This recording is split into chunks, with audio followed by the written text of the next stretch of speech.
Welcome, our dear viewers, to yet another edition of our Music for Malawi Project podcast, and this one is presented to you by Group 4.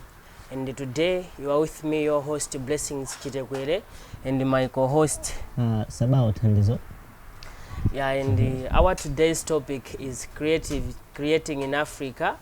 How can creatives collaborate with artists from abroad and gaining international exposure? We are here to present to you our beautiful guest today. My name is Chimwemwe Ngugi Buleya, popularly known as Ngugi International. Okay, Ngugi.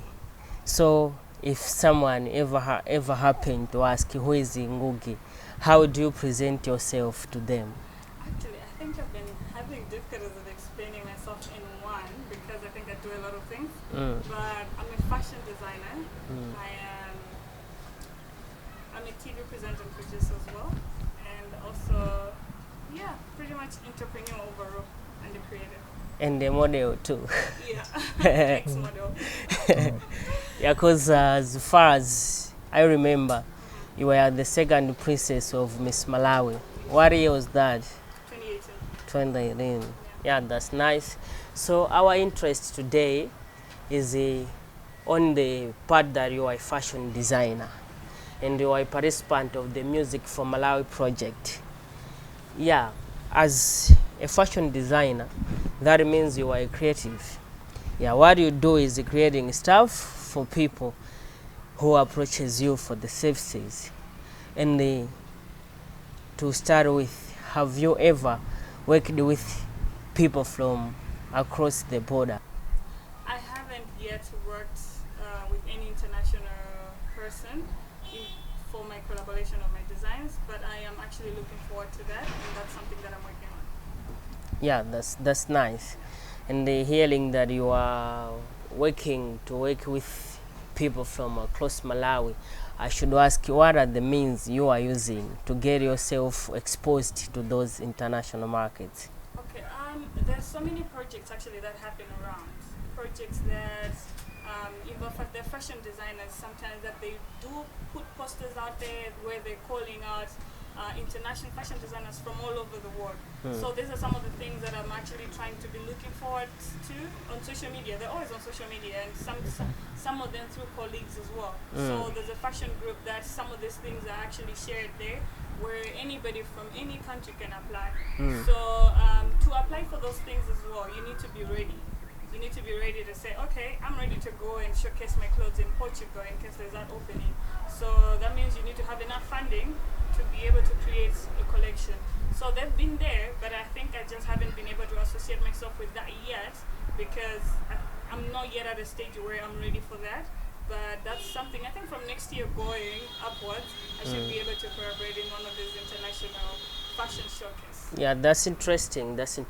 And my co-host Sabawo, I saw you digging something about our guest today. Exactly. Maybe you have something for her, some shots firing at him, her. Of course, I have some. First of all, I was wondering, how did you start your journey about the thing as a fashion designer, and what motivated you? I've always been in love with fashion. I've always been somebody that wanted to look nice, dress up nice ever since I was a child. So so this is an interesting story that happened for me to actually start my own fashion brand. So I was staying in SF for a bit. So when I was there, COVID hit there. So it was harder, I think, than Malawi. It was because we were 2019. Yes. Right. So we were in 2020. We were in lockdown. So I stopped working in that moment. So now I was like, I've been going around. I've been seeing a lot of textile shops. So many things that I can be able to create. So I'm like, maybe this is actually the right time for me to actually start this brand, because it's something that I've always wanted, but I didn't know when exactly I'm going to do it.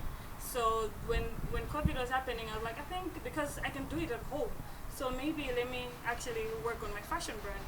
So I wanted to do a children's clothing line at first, because I was like, if I'm going to make children's clothes here in South Africa, I can be sending them to Malawi, because in Malawi there isn't any Malawian that has a children's clothing line, because most people are buying clothes from Baby Nook and other stores that they get clothes from UK, South Africa, and all of that. So I was like, I want to make a children clothing line for Malawians, where they don't have to struggle or try to get international brands, but they can actually support a fellow Malawian making the same clothes. Because I thought there was that gap, because most people go to Kaunjika to get the second-hand clothes for the kids and all of that. So I really was so interested to be able to create that brand, and that's how it started.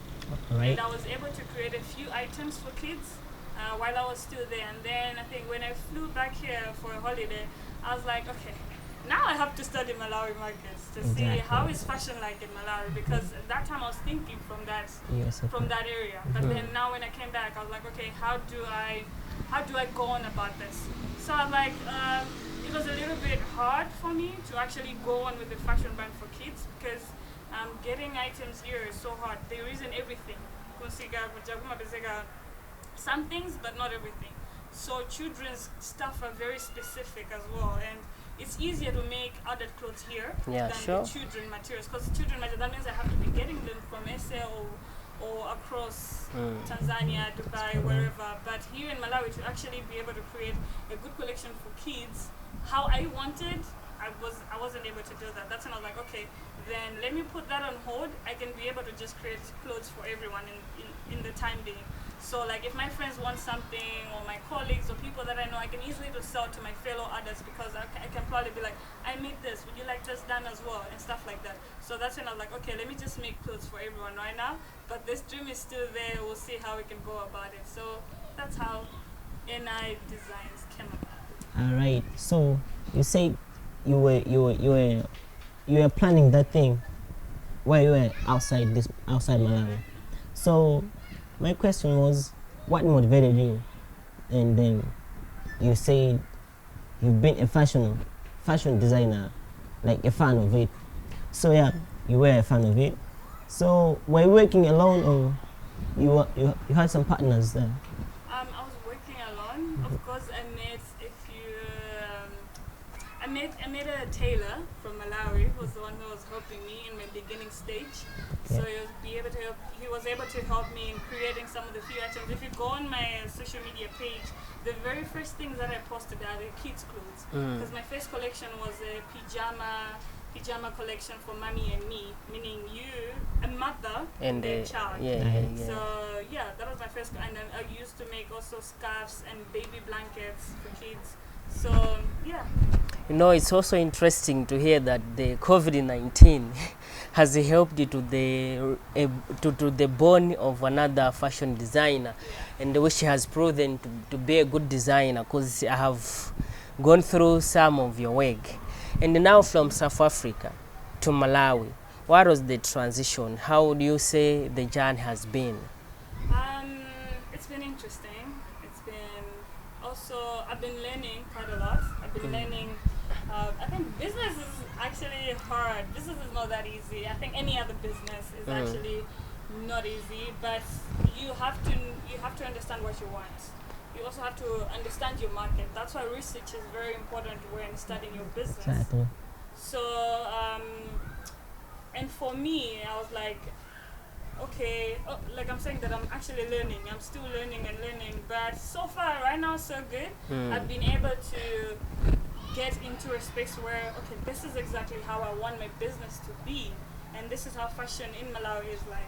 So from like next year, how I'm going to operating as a fashion designer is probably that I will be creating collections, different collections.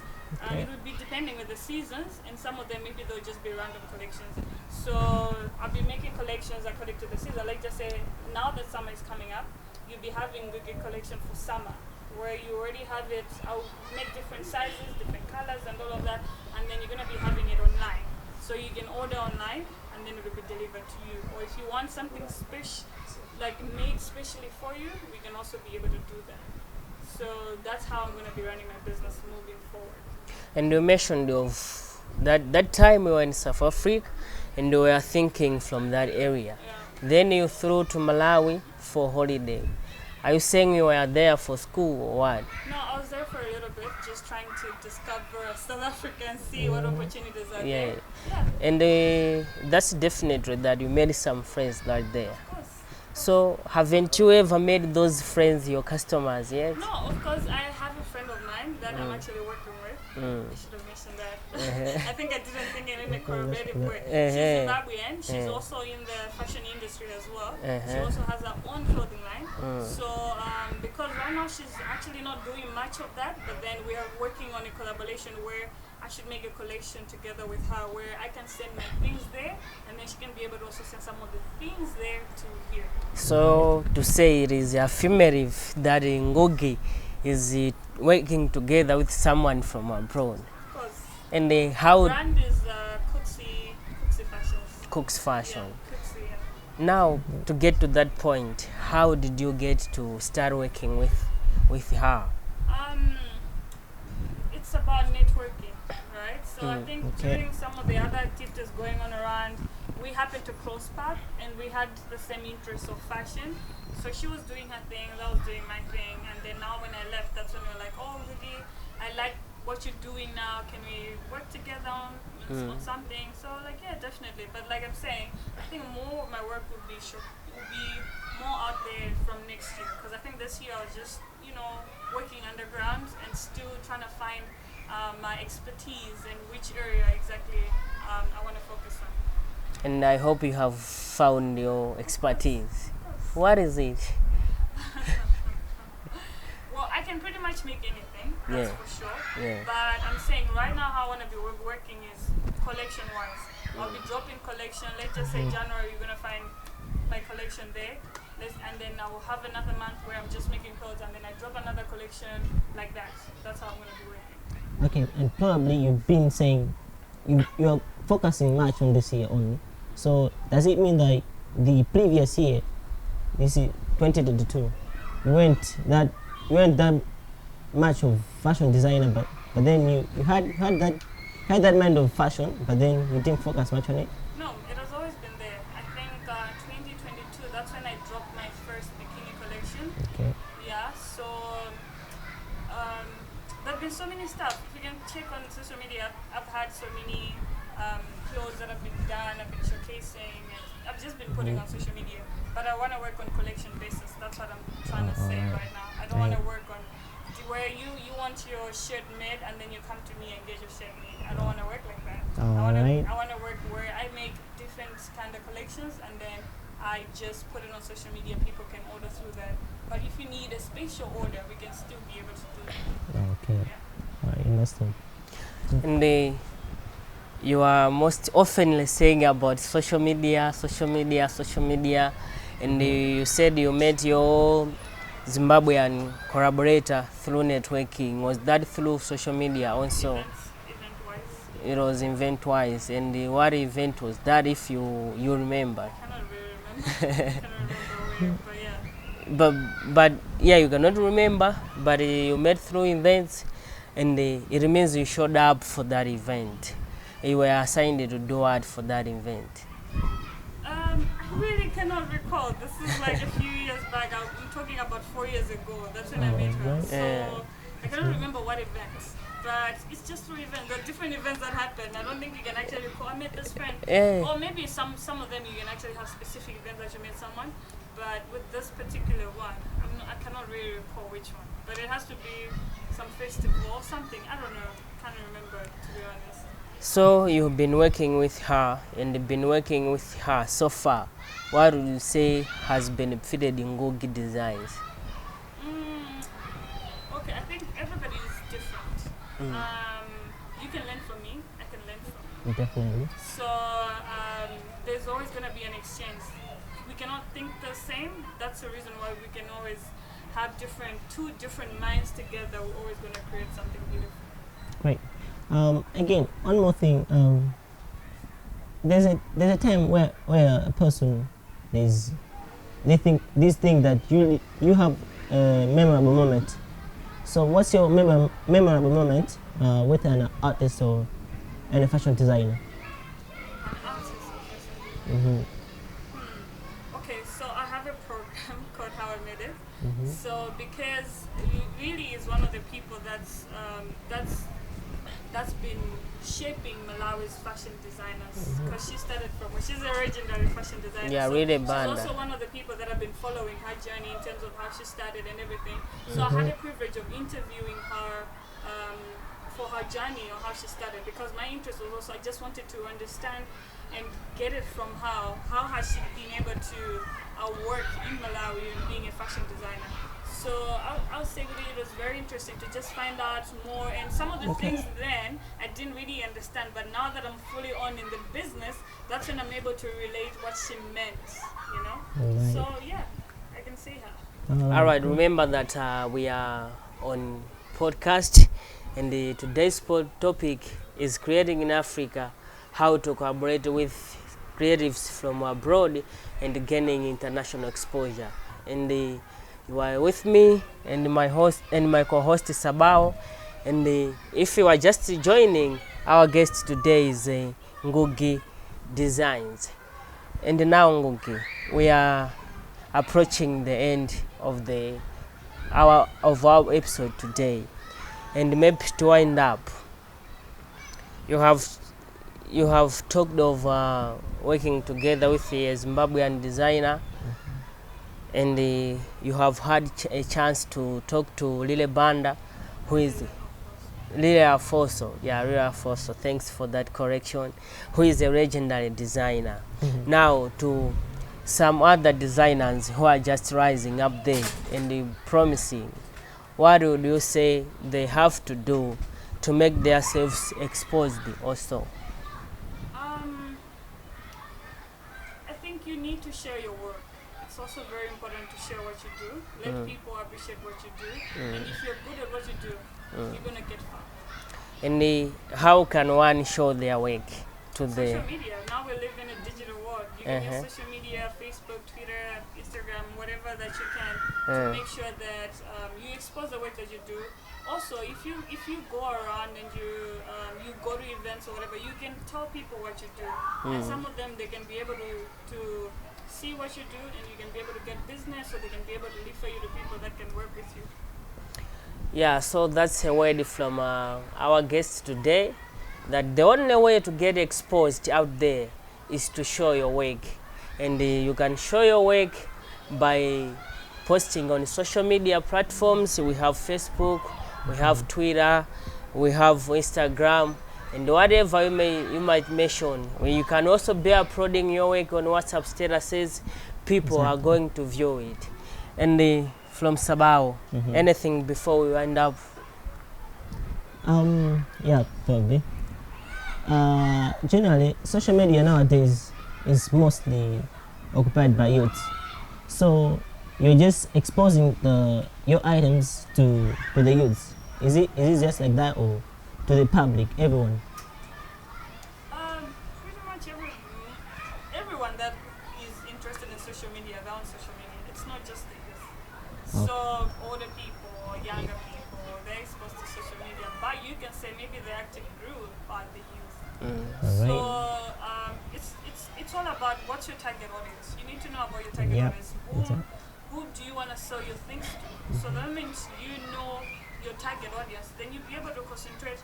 Okay, my target audience, let's just say the target audience is the youth. Then you'll be able to find out, okay, which social media is mostly used by the youth. Then when you find that, then you'll be able to push yourself in that kind of area so that your work is exposed to your target audience. Right. Yeah, that's our word from our guest today, Ngugi International Designs, that you have to know who your target audience is, and then find a means to show them what you do. And from this chat, he mentioned of social media platforms. That is all we had today in our edition of this podcast. Remember, you have been with me, Blessings Chitekwere, and my colleague Thandizo Sabawo.